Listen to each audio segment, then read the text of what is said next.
Discussion? Discussion. That's all Okay. tax deductible also. Money Oh, to I'm give is sorry. tax Thank you deductible. so much.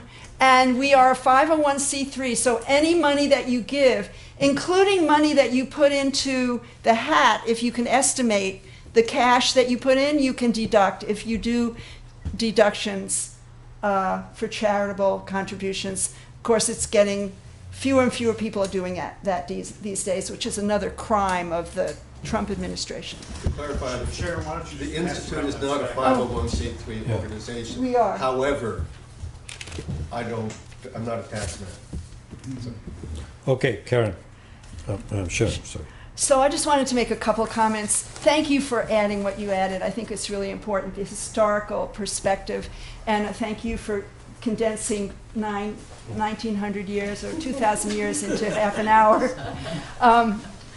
Christianity for Dummies. Right.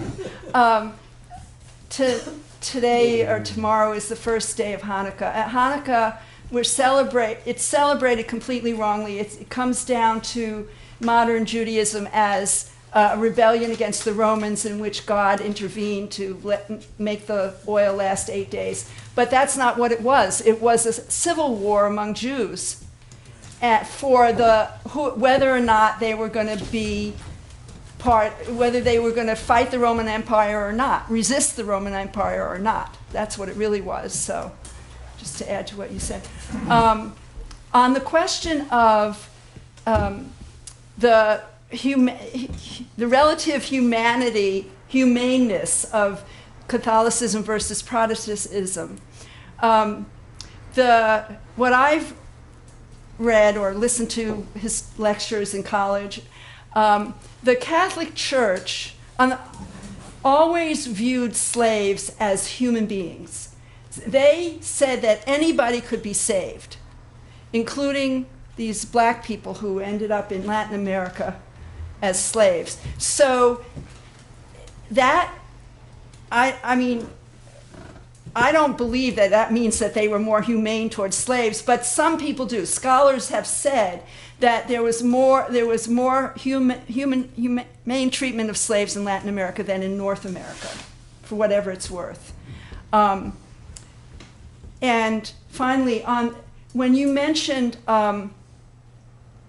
that the Catholic countries were, somebody said, were less industrialized, you have to talk about which Catholic countries, because if you're talking about Latin America, that was about imperialism that prevented them from becoming fully part of the capitalist international system. But if I'm trying to think, was France a Catholic country originally? Still is. But no, it's very Protestant also, Yeah. right? So I don't know what. He's telling you his answer.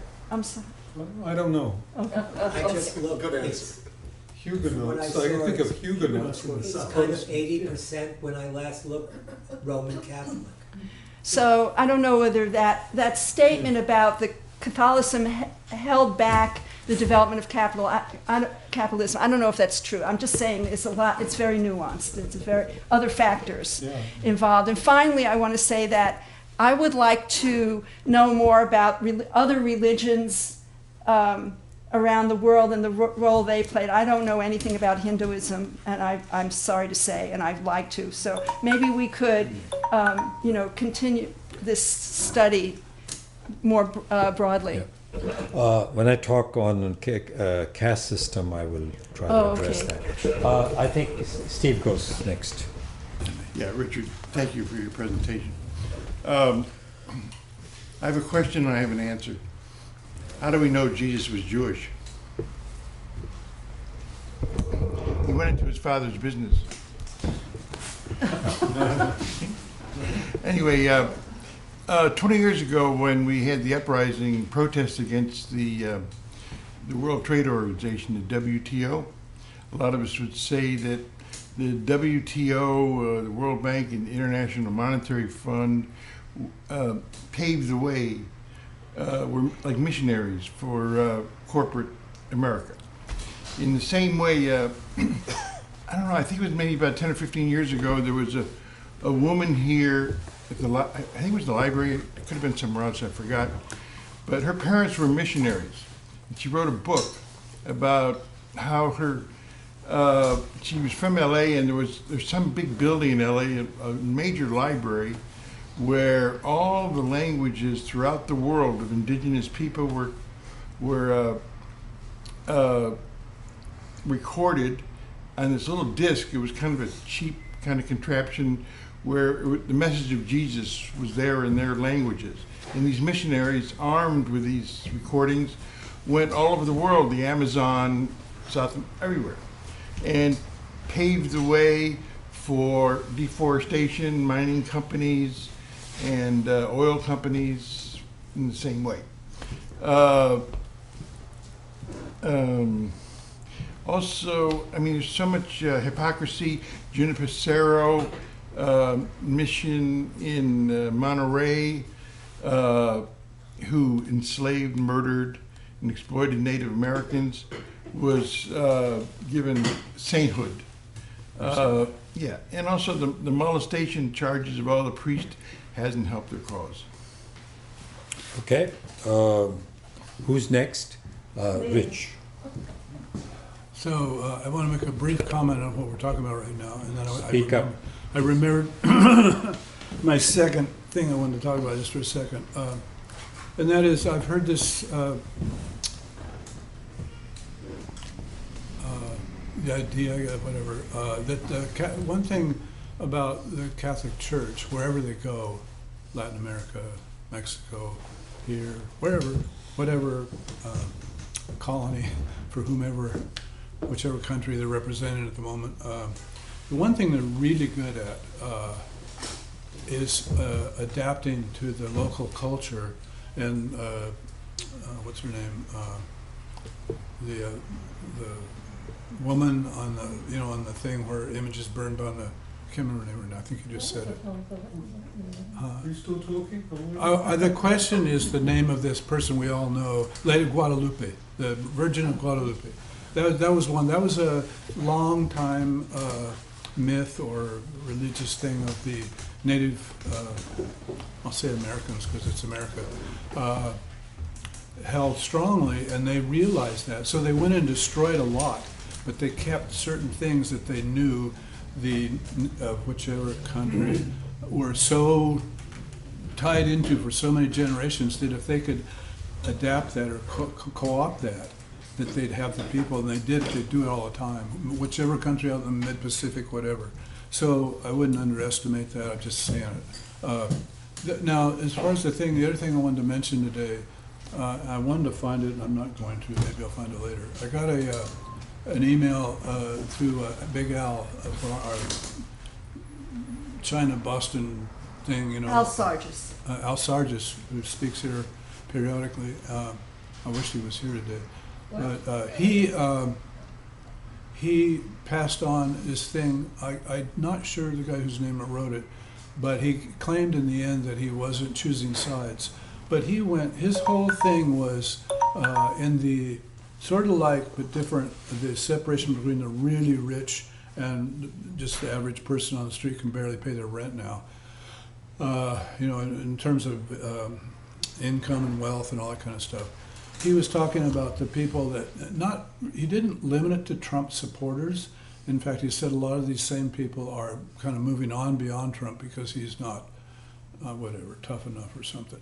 But he said, if you look at people in the United States, both class-wise and who's lobbying for gun control and who's got the guns, he says, whatever the left thinks, they're going down, and that the people that got the guns are going to stick together. And he doesn't go into the thing about racism and stuff, but it's really stark. And I'm going, is this guy like wacko? I mean, he has no apparent real class analysis. He thinks all of those people are going to go with their guns and glom them together and, whatever. Okay. Just saying. Please, your time is up. That's enough. Yeah, I'm right there. Okay, Charlie. I'm an atheist, not an agnostic, and so the Unitarians burned a wooden cross on my lawn. But the thing about Christianity is its origin is bound with the decline of the Roman Empire.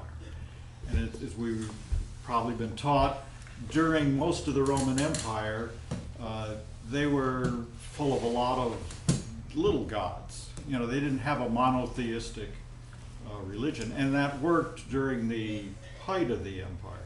But during the disintegration, people are looking around, and the old ideologies no longer suffice to deal with their feelings during this time of crisis. And as was pointed out, you get this ideology that comes out of the proletariat in the towns. But the Roman Empire did transform, and after some time, and as mentioned with the transformation, ideologies are very malleable, and the upper classes began to adopt this transformed Christianity. But the big thing, after the empire really falls apart, of course, is the change in Europe. And the way that, and the priests were the ones who went to the barbarian chiefs like Clovis, considered the founder of France, and said, you know, you're the chief of this little group, but, you know, we can help you rule a really big domain, and if you'll convert. And so they taught the peasants. This is when Christianity really becomes something big, right? There weren't that many day laborers in towns in the old world. But it was imposed from the top down. The barbarian chiefs imposed with the church Christianity on the peasants, the farmers of Europe, and you get the Middle Ages, as Rich described. So I think we have to look at this, and the core idea, of course, that was of appeal to the ruling class and to the priests who worked with them and were part of them, was this idea that you will bear your suffering, bear your exploitation, and in the next world is when you can hope for a reward. The only other, all right, my time. You can finish your thought. Now I want to just say another thing in terms of comparison. If you look around, it's very interesting to ask yourself, and I don't know the answer, China didn't have the same kind of thing. It had Confucianism, which tells you to accept your place in the family and so forth, but they didn't increase. And so it would be very interesting to compare and see what you can learn both about the imperial oppression in China and about the Christian feudal oppression in Europe by that comparison. Norman? Oh, Gene had his hand. Gene? Okay, go ahead. Gene wants you to go first. Well, I just want to put on the stack. Okay. And I forget your name. Richard, but go ahead. Okay. Yeah, getting back to the idea of identifying people by their status in society according to the owning class, I hope that we're all able to reject that. I don't. We're not workers. We're workers. Because we're slaves then to the owners. And there are people that don't agree with me, especially the communists. But the Christian, well, I should say the church, Christian, Jewish, whatever, is very syncretistic. In order to survive, they've included everything that's gone on in order to appear, you know, like having guitar singing and rap and everything else in the church, so forth, which you can't blame them for, but that's part of how they work. So I took a lot of stuff out of off of the internet about Christianity. A couple of the things that I put in by myself are I've sung Christian carols for about 75 years. How I managed to do that, I don't know, but it's probably because oh, holy night, the stars are brightly shining. It is the night of our dear Savior's birth. Long lay the world in sin and error pining till he appeared and the soul felt its worth. A thrill of hope, the weary world rejoices, for yonder breaks a new and glorious morn. Led by the light of faith, serenely beaming with glowing hearts, by his cradle we stand. By his cradle we stand. So led by light of a star, sweetly gleaming, the wise men came. Through all our trials, he's born to be our king. He knows our need, to our weakness is no stranger. Before him lowly bend. Truly he taught us to love one another. His law is love, and his gospel is peace. Chains shall he break, for the slave is our brother, and in his name all oppression shall cease. And then sweet hymns of joy in grateful chorus raise we, for yonder breaks a new and glorious morn. It's such a pretty song. It is. And there are so many of them, so figures why I learned them. Gene. Yeah, well, this has been a good discussion. I would thank everybody. I think we ought to do more of this. It's been well run, thank you.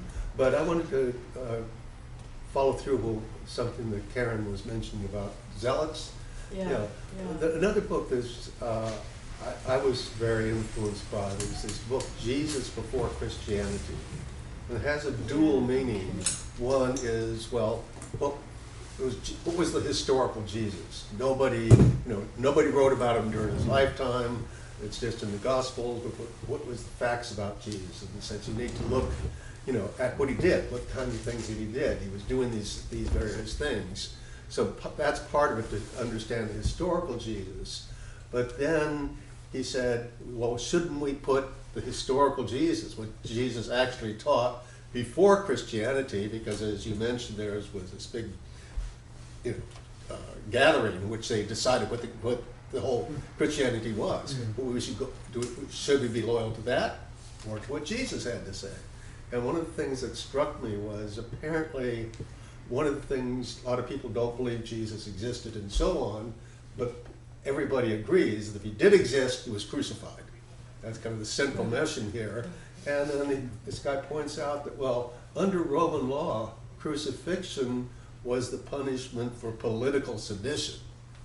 Blasphemy or to be stoned to death. Other things had other punishments, but crucifixion was the punishment for political sedition. And what does that mean about Christianity then? Their God was crucified for being for political reasons. Anyway, I found that very useful. It kind of fits Who's the author of that book, Jane? That's all. Who's the author? Pardon? What's the author of that book? Jesus Before Christianity. Somebody. I I have it. I can provide it if somebody. Before You can look it up online. we'll go to the next one. I just want to make a comment myself. Richard, well, never mind. I know. Okay, so what I wanted to say is that the relationship of, we should talk about, if possible, relationship of communists with religion. We've been explaining that for So, an hour. I wanted to, in that thing, I wanted to say that in Molotov Remembers, that's the book of interviews of Molotov, this issue comes up. There was a very beautiful church in, I think, either Moscow or St. Petersburg. I think it was Moscow. And Lenin wanted to raze it completely, destroy it. Because Lenin was very anti-religion, and among the Central Committee,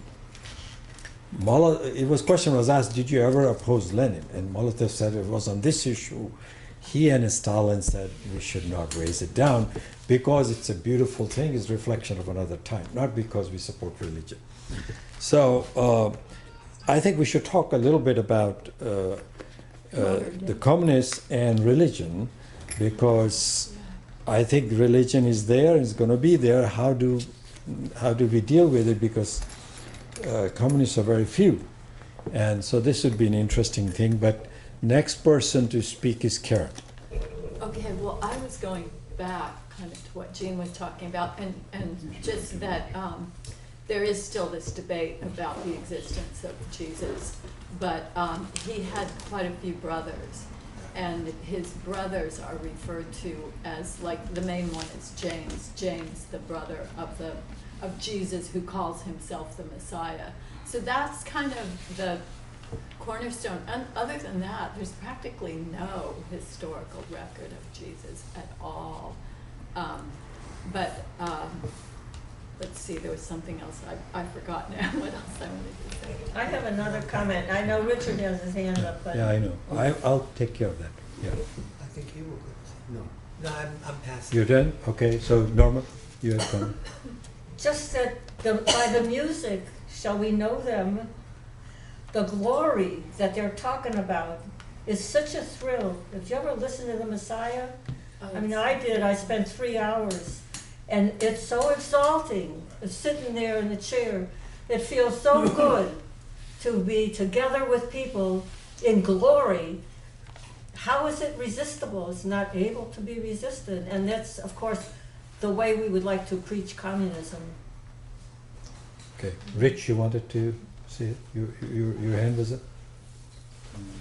Yes? Got two things on my mind. The one I wanted to write now, I can't remember. I guess I do want to just briefly, Charlie stole my thunder there, but mentioning China, and I appreciate that. But the thing that really, I guess it's from these same things from Al, like 3/4 of the messages are about China. And I guess the expression is socialism with Chinese characteristics or something. And I don't know what that means. I mean, I'm always trying to figure it out. I'm always interested in, what whoever thinks it means. And so one thing I know is, and also somebody said Confucius, and I'm not sure, the history of the culture, or the long history of China, 5,000 years at least, is really different than ours in many ways. And even when there's some parallels between Confucius laws or whatever and our own history, but my point is that I think this whole question of Christianity in our case, which obviously has a big impact on our culture over the last 200 or 400 years, is that, and I know Marx's father's family were Jewish, I think. Then when they moved to a new town or whatever, they changed to one variation of Christianity. And I think Marx, when he moved on, whenever he became a clear atheist, I don't know if he went through all those phases, but the point is, I guess, that, and I think this has been said in different ways so far, is that I think our whole idea of like things like thou shalt not kill and all that stuff comes along, and the idea that we have to struggle for what we believe in, that's brought along through the Jewish tradition, the Christian tradition, and every other religion. Somewhere along the line they have people advocating, or whatever you want to call it. So I think we need a better. I'm really glad we're talking about this today. And Kit almost came because of the topic, and then she didn't. And the last thing I wanted to say, just as a brief remark on the whole thing about Christians and Marxism, is I remember Thomas Borge. Tomas Borge was the Minister of Interior of the Sandinistas, and his favorite pastime in his travels around Nicaragua before '79 and after, till he died, was collecting Christian crosses from every peasant he ran into that had one, a homemade one, or anyone that was different, or anyone, I think. And he did that consciously. I don't know the whole story of his politics, ideology, but he did that to show the peasants of Nicaragua, who were raised in a Catholic culture pretty much, that he was really interested in their lives and what they believed and what they wanted and needed. And this was one way to break that, to overcome the specter of communism, of he being one of the more communist of the Sandinistas, I think, and trying to get together with them so they would be able to understand each other and deal with what the peasants really needed. So I always respected that, and it sort of tempered my atheistic, your time is up. critical view of the communists. That you can, Tony, a lot of different opinions. Yeah, Tony, you're next. I just want to toss one thought out because I happen to be here and I don't want to be silent through the whole thing, so I have to toss something out. But just reflecting on the state of liberal secularist opinion. I've always grown up in this liberal secularist environment of critique of religion, rejection of religion, transcendence of religion, forget about religion altogether. And of course there is the attraction that workers and workers and their milieu can be appealed to, even though there are oceans of religious disagreement, between the participants. One can transcend it, forget about the discussion, etc., and achieve great things, no doubt. So that's the attraction. And what goes with that is the idea that religion is fading away in secular society. People get hip to various things, science and other influences, cause people to reject religion, or there's just I don't know, there's just a general tendency towards secularization. We see it very strongly in Europe and in the United States even, although the United States may be much more religious than Europe, of course. But it is not fading away. And as a matter of fact, it is becoming armed with nuclear weapons in a way that we haven't seen in my lifetime. So we have very, very powerful states now that are rendered powerful because of their nuclear weapons. It wouldn't be powerful otherwise. Israel, I'm thinking of, in the Middle East. And then I'm thinking of all the other candidates for nuclear weapons. And these are, I'm thinking of Saudi Arabia, could have nuclear weapons any day now. Pakistan, India. And we're talking about people who are imbued with a religious zealotry and fanaticism that is out of this world by anything in our historical experience up to this time, armed with nuclear weapons. And in the back of their mind, there's always this implicit Samson option, as Seymour Hersh likes to put it in his famous book of that title, that if they're going to go under in some nuclear war, they're going to bring down the whole world. Bring down the whole world with them. So it strikes me that the discussion of religion in our period is at its most menacing and horrifying. So with that note, I guess I didn't leave them laughing, but with that note. Before anybody else, do you want to comment in any of this, or No, you're the no, speaker? fine. Okay, so Jerry's next. Did you want to? I never, I'm materialist, but I just can't care if the baby Jesus ever existed or not. That's not the material. The material is that people had ideas of Christianity and of Judaism and of one God and stuff like that, and how that affected us. And that's what I care about in talking about religion. Also, it seems like it's easy, I do it. We talk like, we just come here as natural. We just sit here naturally. We came from the apes, but there's nothing else that goes on. And there's this historical event that left us able to think the way we are. And Christianity had a big effect in that. The Judeo-Christian movement had a big effect in that. Sure. Well, I want to thank you for bringing that reality into the discussion. Let's see. I'm sorry. I have too many thoughts at the same time.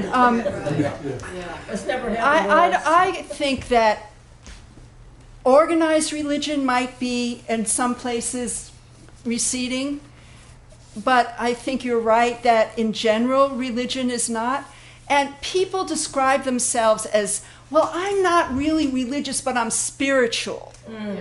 And I know so many people who talk like that. And it's because people need something. They need comfort. They need the support of group. So, the 12-step program has been very helpful to a lot of people.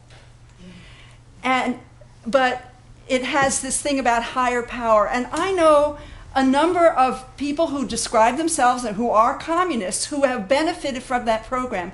And what they tell me is they just think of the higher power as the group, as some kind of spiritual support from the group. And it's helped them. So that's a material reality. We need to think about that people need to feel part of something. So the communists do not encourage people to think of themselves as individual workers, which Norma says are slaves. There is a slave relationship to capital.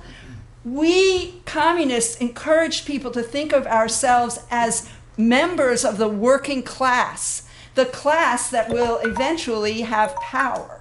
That's why I said that I don't agree with what Norma said. Gene. Oh, okay. On this business of position of communists towards religion, nice book by a fellow named Bakovic, a Hungarian, titled A Marxist Looks at Jesus. And one of the points that he made I found very useful. He says, you know, what most people see as Marx's atheism was in fact a critique of a particular religious formulation, which was very prevalent at that time, which justified the status quo, justified inequality, justified oppression, and so forth, and he critiqued that particular religious conception.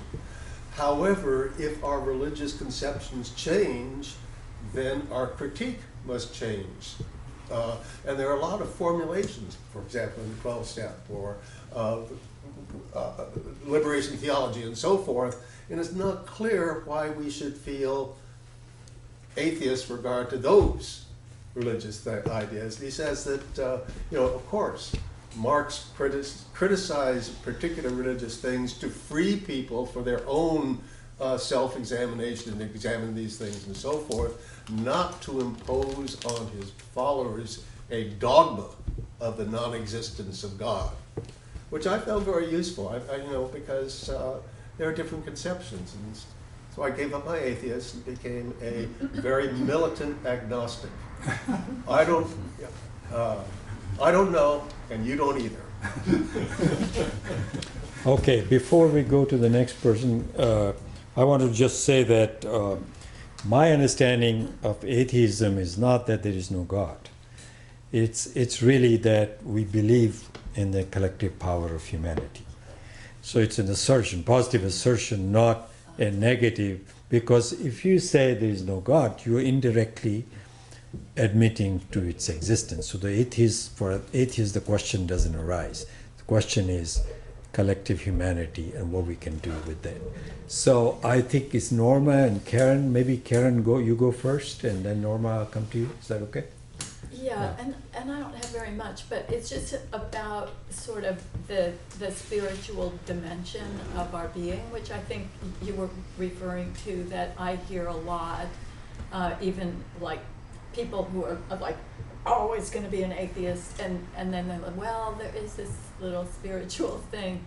But I don't know if this is right, but when Marx talks about alienation, in a way, it's like we're cut off by capitalism, by the capitalist economy, from some kind of self-actualization that could be construed as spiritual. And I just wonder, you know, if in his discussion of alienation, there's like some room for some type of spiritual belief or understanding of who we are. Rich, you want to comment on any of these comments before we go to Norma? Well, I think there is a connection. You know, the alienate you know, in the capitalism, you're abstract labor. You just in England they used to call workers hands. Say hands. Right, hands. Yeah. Yeah, there was hands. Right. So that's a very good description of workers. They were just a hand. Same And thing so with slavery. people feel like they don't express themselves in general life as a full human being. Yeah. But that doesn't mean, and they look for God and spiritualism for that, but that doesn't do it either. That doesn't make them full human beings either. Right. And so, I mean, no, atheism does mean no God. This means no realm outside the material world. and there's no getting around it. There's no doubt about it. It's not And science. I'm going to go to Norma, but since this topic is on, I just wanted to ask others. You know, many of us, and probably all of us, have experienced love at some point, love for somebody, and it is my feeling is that that's when you almost feel nothing else is needed.